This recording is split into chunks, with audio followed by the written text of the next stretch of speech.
3월 15일 저희들에게 주신 하나님 말씀 시편 10편 1절로 18절까지 말씀. 여호와여, 어찌하여 멀리 서시며 어찌하여 환난 때에 숨으시나이까. 악한 자가 교만하여 가련한 자를 심히 압박하오니 그들이 자기를 베푼 꾀에 빠지게 하소서. 악인은 그의 마음의 욕심을 자랑하며 탐욕을 부리는 자는 여호와를 배반하여 멸시하나이다.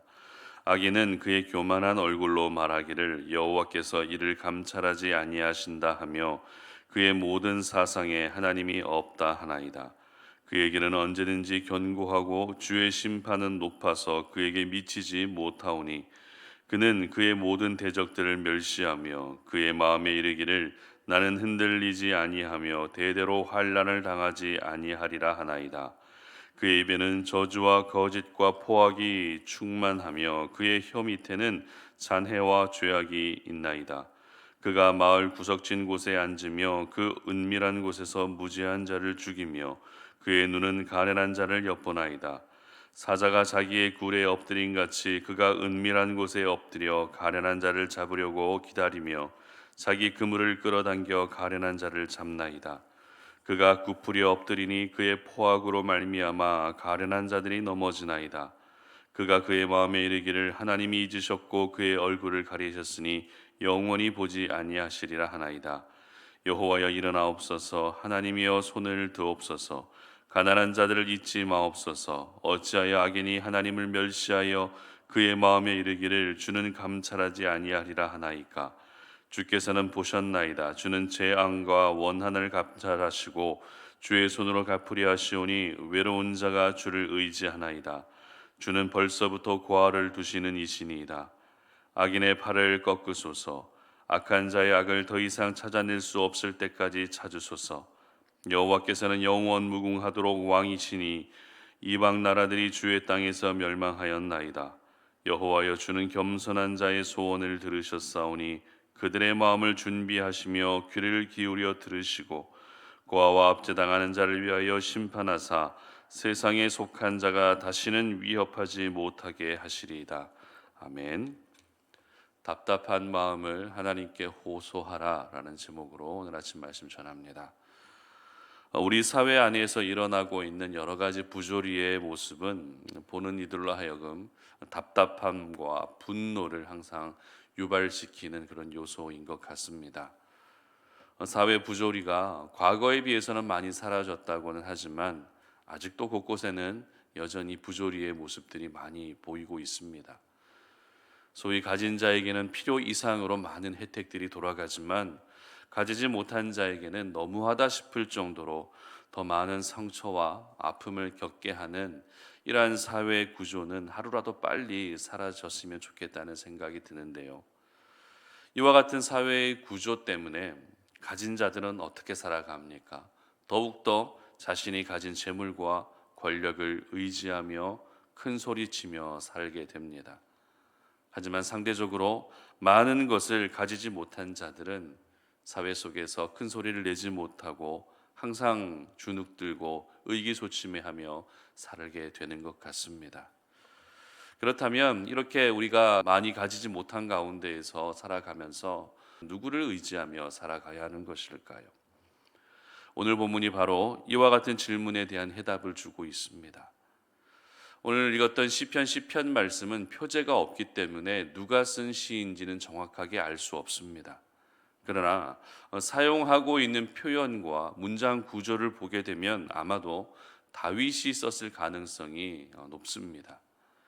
다윗은 시편을 쓸 때 자주 사용했던 문장 구조가 있는데요.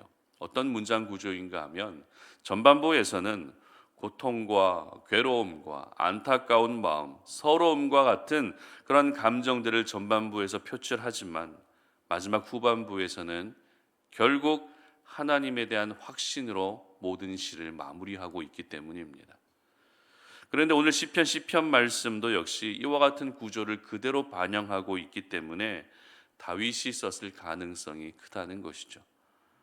하지만 누가 썼든 저자가 시편 말씀을 통해서 전하고자 했던 메시지는 한마디로 사회 부조리에 대한 하나님의 공정하고도 공평한 심판을 호소하고 있다는 것입니다.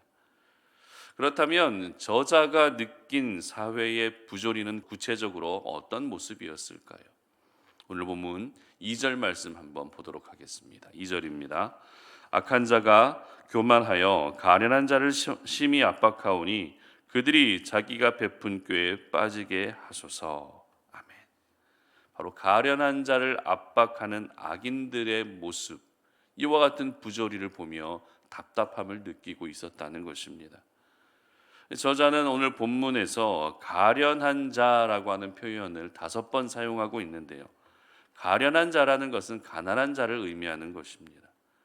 따라서 지금 이스라엘 공동체 안에서 공공연하게 일어나고 있는 일들이 어떤 일이었는가 하면 가진 자가 가지지 못한 자를 괴롭게 하는 일들이었던 것입니다. 그러면 가난한 자들을 향한 하나님의 뜻은 무엇이었을까요? 가난한 자들을 향한 하나님의 뜻, 그것은 바로 가진 자들이 가지지 못한 자들에게 베풀고 섬기는 것, 이것이 바로 하나님의 뜻이었습니다. 그래서 이스라엘 공동체 안에서 환경과 형편, 배경의 문제로 인해서 양극화 현상이 일어나지 않게 하는 것이 바로 이스라엘 공동체 가운데 하나님이 가지고 계셨던 그런 뜻이었던 것이죠. 뿐만 아닙니다. 야고보서 1장 27절의 기록을 보면 경건에 대한 새로운 가르침을 기록하고 있는데요. 제가 읽어드립니다. 하나님 아버지 앞에서 정결하고 더러움이 없는 경건은 곧 고아와 과부를 그 환난 중에 돌보고 또 자기를 지켜 세속에 물들지 아니하는 그것이니라. 아멘. 고아와 과부, 즉 가련한 자들을 환난 중에 돌보는 것이 하나님 앞에서 경건의 모습이 된다라고까지 말씀하고 있다는 것입니다.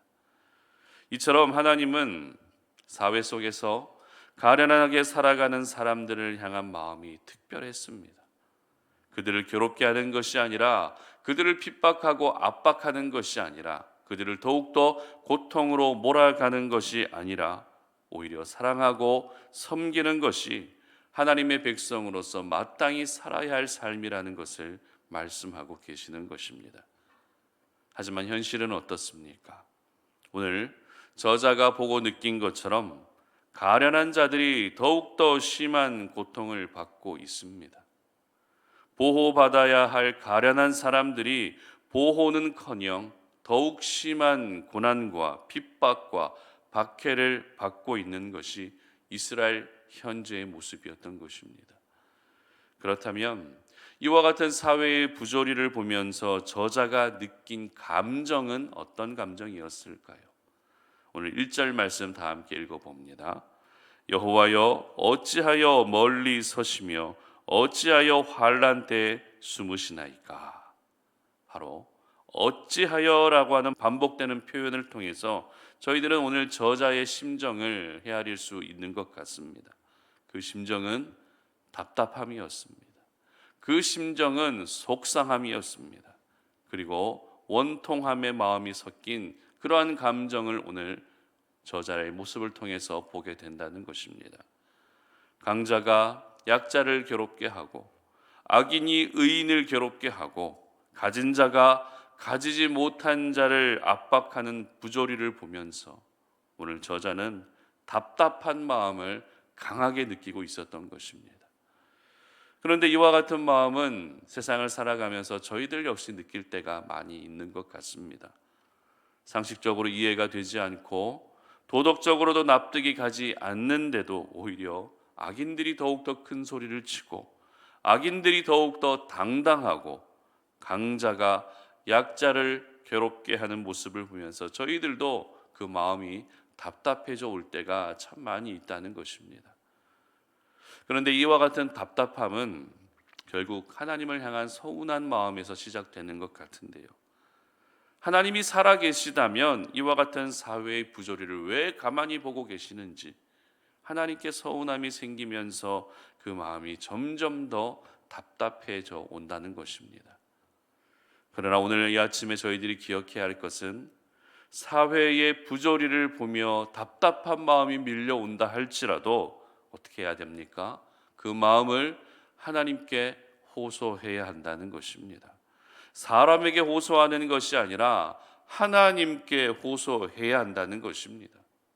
왜냐하면 하나님께 호소할 때 하나님께서 나의 그 답답한 마음을 헤아려 주시기 때문입니다. 하나님께 모든 것을 호소하게 되면 잘 납득이 가지 않는 상황에서도 결국에는 우리는 확신을 가질 수 있기 때문입니다. 오늘 본문 18절 기록을 한번 보도록 하겠습니다. 고아와 압제당하는 자를 위하여 심판하사 세상에 속한 자가 다시는 위협하지 못하게 하시리이다. 아멘. 그렇습니다. 이것이 바로 하나님께 호소할 때 주어지는 은혜인 것입니다.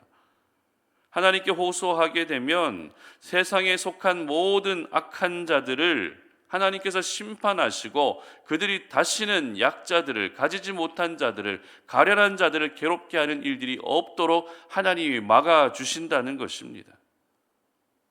호소한다는 것은 억울하고 답답한 마음을 하나님께 하소연한다는 의미입니다. 그렇기 때문에 하나님께 내 억울한 마음을 하소연하고 답답한 마음을 하나님께 하소연하게 되면 당장에는 해결되는 것이 없다 할지라도 하나님이 먼저 우리의 그 답답한 마음을 헤아려 주시는 것입니다.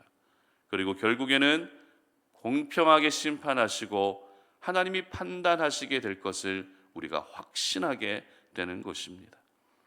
오늘 본문은 아니지만 시편 17편 1절의 기록을 보면 이런 기록이 있습니다. 제가 읽어드립니다. 여호와여 의의 호소를 들으소서. 나의 울부짖음에 주의하소서. 거짓되지 아니한 입술에서 나오는 나의 기도에 귀를 기울이소서. 아멘. 그렇습니다. 하나님은 저와 여러분이 하나님께 호소하는 모든 그 호소의 소리들을 들어주십니다. 답답함과 억울함을 가지고 하나님께 하소연하는 것까지도 우리 하나님은 모두 귀 기울여 주신다는 것입니다. 그러므로 하나님께 더 많은 것을 호소할 수 있었으면 좋겠습니다. 사람에게 호소하면 그 마음이 점점 더 공허해질 수밖에 없지만 하나님께 호소하면 반드시 하나님은 우리의 답답하고 억울한 마음들을 헤아려 주실 것입니다. 그리고 오늘 저자가 사회의 부조리로 느꼈던 약자들이 세상 속에서 받는 고통에 대해서 저희들 역시 하나님과 동일한 마음을 가질 수 있었으면 좋겠습니다. 공평하신 하나님이 이 세상을 공평하지 않게 만드신 것이 아닙니다. 하나님이 원하시는 공평은 가진 자가 가련한 자를 돕는 것입니다. 강자가 약자를 섬기는 것입니다. 이것이 바로 하나님이 원하시는 공평한 세상인 것입니다. 분명 우리 사회 안에는 하나님이 원하시는 공평의 모습이 잘 보이지 않습니다. 물론 이름도 없이 빛도 없이 나눔과 섬김을 실천하고 계시는 많은 분들이 계시지만 오히려 강자가 약자를 괴롭히고 힘들게 하는 모습이 더 많이 보이고 있는 것 같아서 안타까운 마음이 생길 때가 있습니다. 하지만 적어도 하나님이 원하시는 공평이 무엇인지 내가 알고 있다면 우리 주변의 어려운 이웃들, 가난하고 소외된 이웃을 향해 하나님의 사랑을 흘려보낼 책임과 사명감을 가질 수 있어야 합니다. 하나님께서는 저와 여러분을 통해 하나님의 사랑이 흘러가기를 원하고 계십니다. 하나님은 여러분을 통해 하나님의 공평이 이 세상 가운데 만들어지기를 원하고 계십니다. 그러므로 여러분들 역시 연약한 자들, 가련한 자들을 돕기 위한 하나님의 사랑을 어떤 방법으로든 실천할 수 있었으면 좋겠습니다. 그들을 위해 기도해 주시는 것도 필요합니다. 그들에게 실제적인 도움을 주시는 것도 필요합니다. 어떤 수단이든 또 어떤 방법이든 제한받지 마시고 그들을 향해 하나님의 사랑을 더 많이 흘려보낼 수 있었으면 좋겠습니다. 그래서 우리 성도님들을 통해서 우리 사회의 가난하고 어려운 이웃들을 바라보는 시선들이 많이 바뀔 수 있었으면 좋겠습니다. 그리고 이 사회의 부조리의 모습을 보면서 답답함과 억울한 마음이 생길 때 하나님께 모두 호소하셔서 하나님이 여러분의 마음을 헤아려 주시고 하나님을 향해 모든 확신을 가질 수 있는, 이 세상을 우리 하나님께서 다시 공평하게 하실 것이라고 하는 그 확신을 가질 수 있는 그런 아침이 되시기를 주님의 이름으로 축복합니다. 기도하겠습니다. 하나님 아버지, 감사합니다. 오늘도 이 아침에 우리가 주의 말씀 앞에서 우리의 모습을 돌아보며 하나님, 이 세상의 여러 사회의 부조리의 모습들을 보면서 오늘 시편 저자가 느꼈던 것처럼 저희들 역시 답답하고 그러한 억울한 마음들을 가질 수밖에 없습니다. 그러나 오늘 우리 안에 있는 그 답답함들을 하나님께 모두 호소하고 하소연하기를 원합니다. 하나님께 그 모든 상황들을 이야기하며 이 세상 가운데 하나님이 공평하게 일해 주실 것을 간절히 소망합니다. 하나님, 이 사회에 팽배해 있는 모든 부조리한 부분들을 하나님께서 제거하여 주시고, 아무 이유 없이 고통당하고 서러움을 당하고 있는 가련한 자들을 우리 하나님께서 오늘 지켜주시고, 우리 성도님들도 역시 이 땅 가운데 살아가면서 내 주변에 가난하고 어려운 이웃을 향해 하나님의 사랑을 흘려보낼 수 있는 그런 믿음의 사람들이 될 수 있도록 은혜 베풀어 주시옵소서. 감사드리며 예수님의 이름으로 기도드립니다. 아멘.